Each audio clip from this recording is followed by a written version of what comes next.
Selamat datang saudara-saudari. Kita bersambung dalam kerajaan Tuhan. Ya, dalam kerajaan Tuhan kita mau menyerah kepada apa Tuhan bagi kita buat, bagi kita. Ya, kita mahu menyerah dan jangan komplain. Kerana Tuhan sayang kepada kita. Ya. Dari mana kita mendengar dalam ayat Tuhan, Tuhan sayang kepada kita, ya. Ya, dalam Yohanes babak 14 ayat 15 dia berkata, "Jika kamu mengasihi aku," ini Yesus berkata, "jika kamu mengasihi aku, kamu akan mentaati perintah-perintah aku. Aku akan memohon kepada Bapa di syurga, dan Bapa akan memberi kamu penolong yang lain, yang akan bersama-sama kamu selama-lamanya." Amen. Ya, siapa penolong ini? Nah, kita mendengar ayat 17. Dia adalah Roh Allah yang menunjukkan apa yang benar tentang Allah. Ya, dia adalah Roh Allah, iaitu roh yang ada dalam Yesus. Ya, itu roh dalam Yesus sama diberikan oleh Allah Bapa kepada kita, kerana dia mengasihi kita yang menerima penyelamatan Yesus Kristus. Ya, dalam 1 Yohanes babak 5 ayat 3 berkata, "Apabila kita mentaati perintah Allah, maka kita mengasihi Allah. Perintahnya pun tidak terlalu susah bagi kita, kerana setiap anak Allah dapat mengalahkan dunia ini." Setiap. Dia bukan cakap sedikit sahaja. Dia cakap kerana setiap anak Allah dapat mengalahkan dunia ini. Kita mengalahkan dunia ini dengan iman kita. Ya. Sesiapakah dapat mengalahkan dunia ini? Jawapannya dia kata, hanya orang yang percaya bahawa Yesus anak Allah. Ya, dia sudah beri kunci dan jawapan. Siapakah yang dapat mengalahkan dunia ini?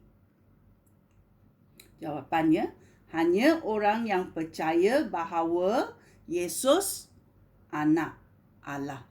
Kerana Allah Bapa menghantar Yesus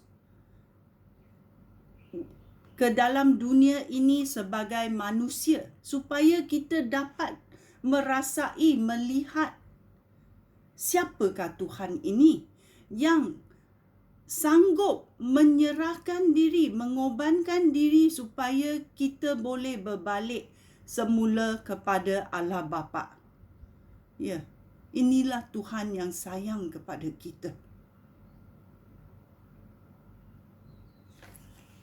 Kita tahu Allah itu kasih. Ya, kita mesti tahu Allah itu kasih dan dia akan memberi kita rohnya. Ya, dia akan memberi kita rohnya. Ya, maukah kamu menerima Roh Kudus dalam hidup kamu? Dia akan membimbing kamu selama-lamanya dan kamu akan tahu Allah Bapa, kehendak Allah Bapa, kehendak Yesus Kristus dalam hidup kamu, dalam perjalanan hidup kamu di dunia ini. Ya, maukah kamu menyerah kepada kerajaan Tuhan?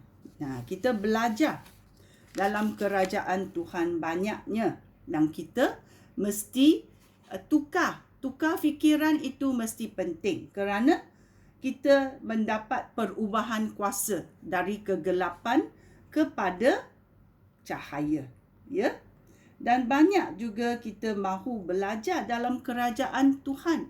Kita berjalan satu langkah. Okey? Kita tak payah tergesa-gesa. Ya, ramai yang tergesa-gesa dalam hidup ini untuk melakukan apa yang dalam ministry lah, dalam gereja. Tetapi kita tengok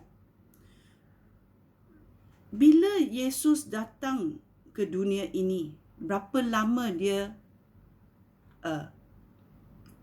berjalan di dunia ini bila dia mendapat arahan dari Allah Bapa. 3 tahun sahaja.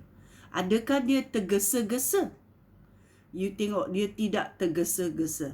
Dia hanya membuat apa Allah Bapanya menyuruh dia buat. So kita juga mau belajar apa Allah Bapa mau kita buat demi nama Yesus Kristus. Sekian. Terima kasih. Shalom.